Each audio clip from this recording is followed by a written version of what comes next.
Hey everyone, welcome. My name is Kat Madrano and I am the founder of Soul Inspired Living. I'm here with another awesome interview for you today. We are talking to my friend Yolanda Wade, and she is a holistic nutrition coach. Hey Yolanda, thanks so much for joining me, and tell everyone a little bit about yourself. Hey, Kat, thank you for having me. I'm so happy to be here with you today.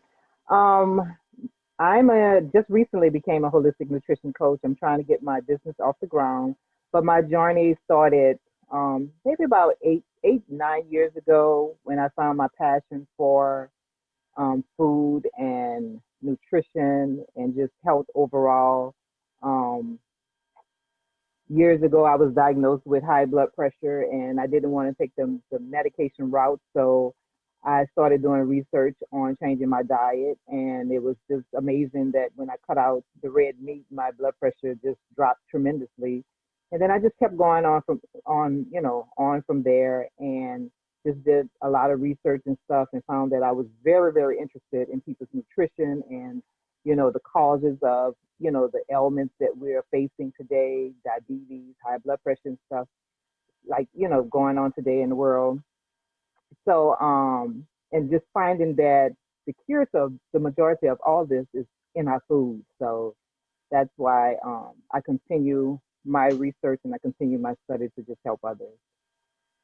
That's awesome. And I'm so excited to be able to have been watching you over, these past few months pursuing this certification, because I see how passionate you are. And I think that a lot of people who end up becoming, a nutrition or a wellness coach, that's how their journey starts. It's, they were doing something to take care of themselves or a loved one, and then they find themselves going down this path. And I know that food is so powerful. So I'm very excited for you to take that and, make an impact on other people and teach them how to better their own health and well-being just from changing what's on their plate. So Absolutely. let's jump right into it. Yeah. My first question for you is, Yolanda, where did your definition of success come from? Um, I think success is a word that people tend to misdefine because success for me could be the smallest thing of completing an assignment or making a great recipe. Success is just, it can be anything, any accomplishment that you think that you set out and you were great at it. That's success for me. I think that in the world today, if you're not making tons of money or you're not living in a big home or driving a nice car, you're not successful. But you have to define it for yourself, whatever makes you happy and whatever you feel that you have accomplished in your life is success for me.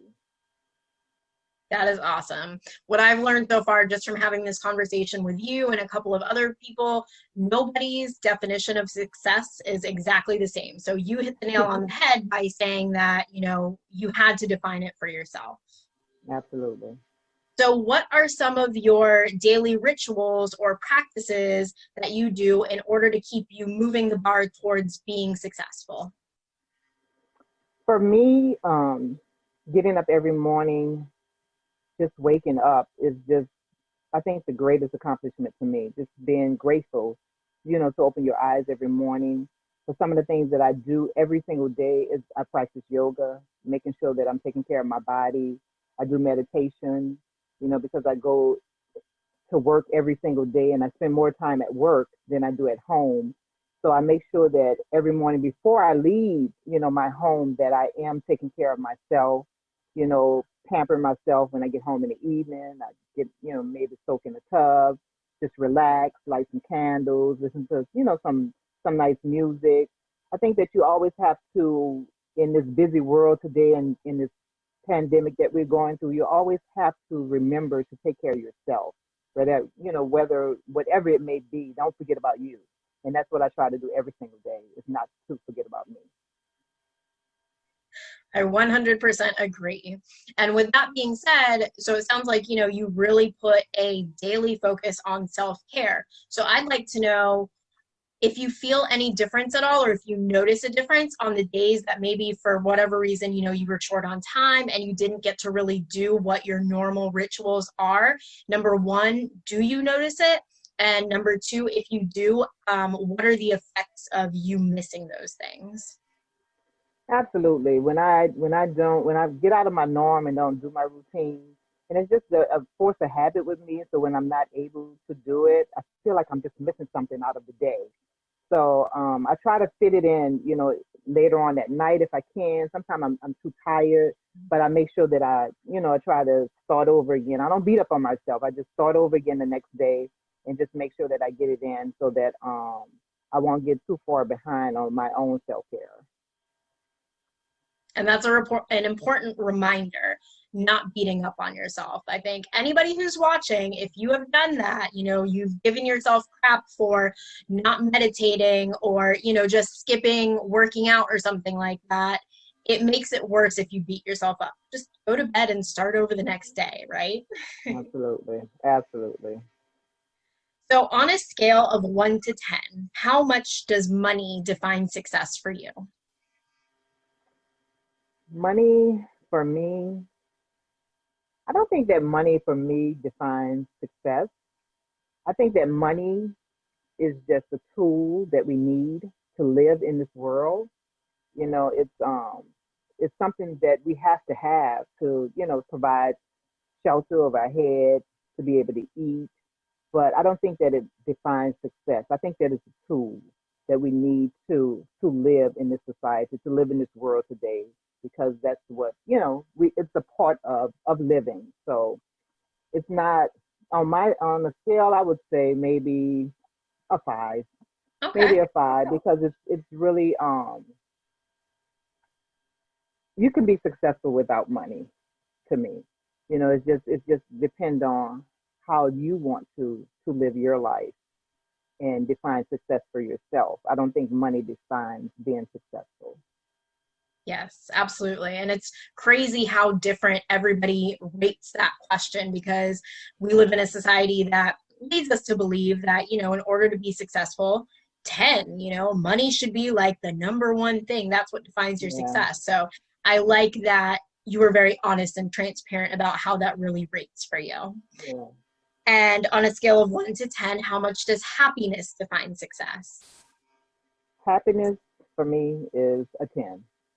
It's everything. It's everything for me because I see people going through, depression, mental illness, and stuff. And I think that if you're not happy with your life, you tend to fall ill. You tend to binge eat. You tend to do things, out of the ordinary that's not accustomed to the way that you would like to live. Because if you're not happy, it's just to me it's not good. So I think it's a 10 for me, and I define happiness as just waking up every day, just being able to open up my eyes and thanking God, and even though all of the stuff that's going on in the world today, you have to just be grateful. And my grandmother always told me, when I was a little girl, when she used to say our prayers with us, she would always say to ask God to wake you up in your right mind every day. Because if you're not in your right mind, that's a sad state. So just waking up every single day is happiness to me. Oh, that's such beautiful wisdom that she shared with you. Yeah, absolutely. And that's kind of funny because this morning I actually woke up and I felt really just positive and grateful and motivated. And it's like you read my mind, we're on the same page. When you can wake up every day and just be grateful for what you have, it makes such a difference. It does. It really does. Yes.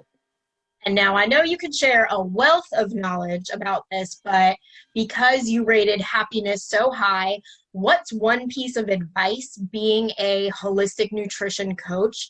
What's something simple that somebody right now, if they're watching and they can honestly say that their happiness is not at a 10 or even a 9 or an 8, it's a little bit lower on the scale. What's one thing that you think they can do to just start moving in the right direction? I think that for people that's struggling to find their happy, I think they should just do a self-evaluation of themselves. Just sit in the moment and just jot it down. You know, write down things that you're unhappy about, and write down the good and the bad, and and work on that. I think you have to work on yourself. Nobody can make you happier than yourself. You can have a partner, you can have a husband, you can have your family or whatever, but if you still not, it's something, what, we beat up on our own selves a lot. Mhm. We are our worst critics. So we have to learn how to turn that around and just work on ourselves. And sometimes you just have to sit with it and find out what's going on and what's not making you happy, and change it. Change it. Start changing it. You may not change it overnight. You may not change it all at once, but work on your happiness. Work on towards, you have one life to live, so make the best out of it. And don't let anyone steal your happy. That's awesome advice. Mm-hmm. All right. And our last question of this interview is, in one word or one sentence, how do you live a soul-inspired life? For me, one word: Or one sentence. grateful. I can put one word. I can say that I'm grateful. I'm grateful to be here, and to live this life. To live a soul inspired life for me now is just thanking God to just give me the awareness to see the things that I see now, to change the things that of my past that I did wrong, especially with my nutrition. Being from New Orleans, and I'm quite sure a lot of people know of our culture of the food that we eat in New Orleans. So just to have the wisdom to see things that I was doing wrong back then, to allow me to live this soulful life now, is just so fulfilling to me. It's just so amazing to be where I am now, and to have that knowledge to help others. So that's how I live a soulful life. So you have obviously come a long way. You shared a lot with us about, your history, how you came upon deciding to become a nutrition coach. And I'm really grateful for that. I think that one of the most important things, especially for those who might be interested in working with you or wanting to learn more from you, they know that you don't come from this place of you've always eaten, the perfect diet, and you can tell them a little bit more about that culture that you come from, because I know too, like Filipino food is not necessarily the worst food, but there are those things, Right. especially, as a grown adult, I'm sure there are things that you go back to that you're like, oh, this reminds me of childhood, and you can kind of binge on that. So helping people to find that balance of not so healthy foods, but then how they're eating the majority of the time, I think is going to make such a big difference, again, in just elevating people's health. Absolutely. So And I can't wait to jump in. I'm excited. I'm very excited for you and the people whose lives that you're going to change. Mm-hmm. Thank you. Thank you for joining me for this awesome interview. Um, Tell people where they can find you, whether you're just on social media right now. I know that you are really just getting the ball rolling with your business, and I know you're going to be in the Soul Inspired community as well. Absolutely. But right now, I am in the process of building my business. But you can find me on Instagram _infinite_light, and that's INFINITE_light I also have a YouTube channel. It's Just a Diva, JUSTADVA. And when you link into my Instagram, you'll see that I have a cookbook there that you can link on to my bio, and just some other information there you can find out about me.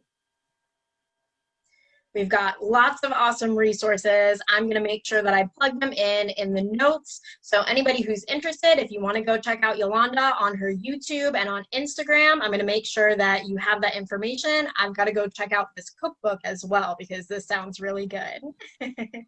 So again, thank you for joining us. And to all those that are watching, thank you so much. And we will see you next time. Thank you.